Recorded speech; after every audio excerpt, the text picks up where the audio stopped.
구곡산 자락에서 희뿌연 연기가 피어오르더니 시뻘건 불길이 오른쪽 방향으로 뻗어나갑니다. 조금 뒤 산불 진화대원들이 현장에 투입됩니다. 대원들 같다, 대원들. 그런데 바람이 강해지기 시작합니다. 바람이 너무 많이 부네. 와, 이거 못 들어갔나, 못 들어갔나. 저 사람 있던데, 저 있잖아. 사람이 있었다고요? 사람이 뛰어갔는데, 집으로. 바람이 거세질수록 불길은 더 빠르게 번졌습니다. 제 뒤로 보이는 불길은 단 10분 만에 고개 2개를 넘고 주택을 집어삼켰습니다. 오후 1시 50분쯤 산불 진화대 8명과 이들을 인솔하던 30대 공무원 등 9명이 고립됐습니다. 당시 사고 발생 보고서에는 오후 1시 43분쯤 역풍이 발생해 본부에서 철수를 요청했고 5분 뒤엔 해당 팀도 긴급 상황을 요청했다고 적혔습니다. 산불 진화대원 3명과 공무원 등 4명은 결국 숨진 채 발견됐습니다. 반경 한 100m 정도 안에서 발견됐습니다. 이제 불이 나니까는 거기에서 이제 좀 이렇게 여기저기로 이렇게 좀 이동을 하셨던 것 같고요. 숨진 희생자들은 모두 창녕군 소속. 산청 산불이 커지자 협조 요청을 받고 현장에 투입됐습니다.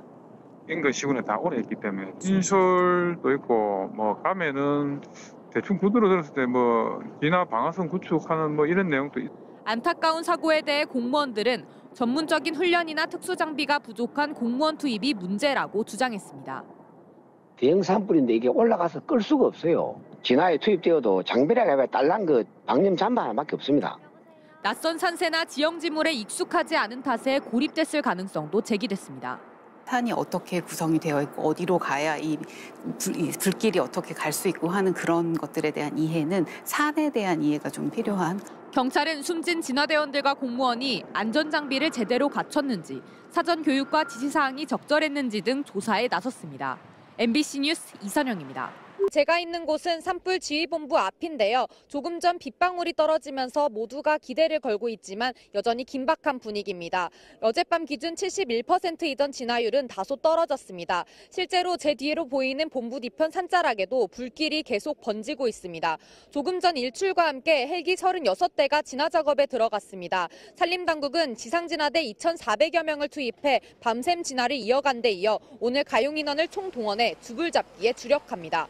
특히 하동 옥종으로 번진 산불을 잡는데 온 힘을 쏟을 계획입니다. 하동 쪽 산불이 이미 커졌지만 어젯밤 기준 진화율은 40%에 머물고 있습니다.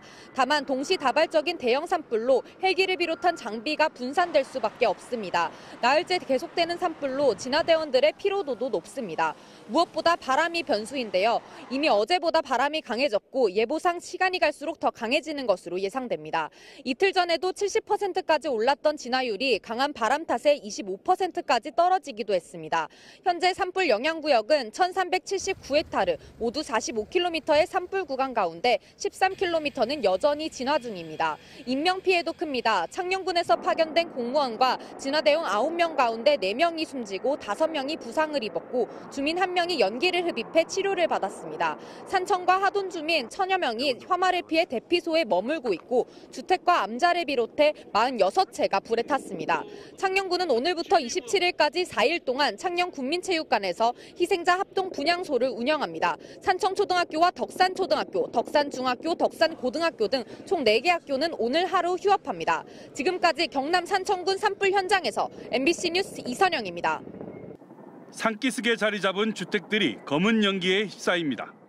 검붉은 불길이 치솟더니 화염을 견디지 못한 집은 굉음과 함께 그대로 무너집니다. 내려앉는다, 집이. 마을까지 내려온 불길을 막기 위해 지붕에 올라가 쉴 새 없이 물을 뿌립니다. 하지만 바람을 탄 산불을 막기엔 역부족입니다. 물 1시간째 뿌리고 있습니다, 지금. 집에 지하수, 호수 가지고 물 주위에 물을 한 3시간 뿌렸나. 그래가 공무원이 내려가야 된다고 집에 데려왔더라고. 마을은 산불 발화 지점에서 동쪽으로 5km 떨어져 있었습니다. 하지만 강한 서풍이 불면서 화마는 불과 몇 시간 만에 마을을 집어삼켰습니다. 아무것도 못 갖고 왔지. 그래 야가고 갖고 와야 되는데 못 가지고 와서 두근두근하지 아직까지.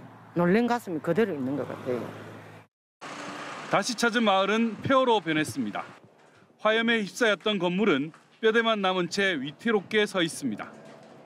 산불이 휩쓸고 지나간 건물입니다. 당초 어떤 모습이었는지 알 수 없을 정도로 벽면은 무너지고 지붕은 내려앉았습니다.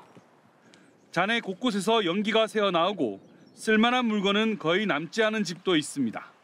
탄 걸 보고는 뭐 기도 안 차지 말할 것도 없는 건데 그럼 이거 싹 다 탔다 이거. 60여 가구, 120여 명의 중퇴마을 주민들은 모두 대피소로 피했고 13채가 완전히 불에 탔습니다. 집은 다 답이 없는 기라. 기가 차지. 지금은 내 지갑 주민등록 든 거, 운전면허증 든 것도 나는 집까지 택기라 생각 안 했거든요. 아직 큰 불길이 잡히지 않아 주민들은 마을에 이어 산림이나 농경지 같은 삶의 터전을 또 잃지 않을까 걱정입니다. MBC 뉴스 부정석입니다.